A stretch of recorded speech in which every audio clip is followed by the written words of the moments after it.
अब करीम साहब को अपनी बेटी के करतूत अच्छी तरह मालूम हो जाएंगे।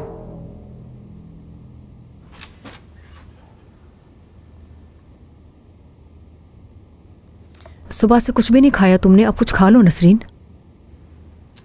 अम्मी, मरियम आंटी मुझसे सारा दिन इतना काम करवाती है कि कभी कभी तो खाना भी खाना भूल जाती हूँ।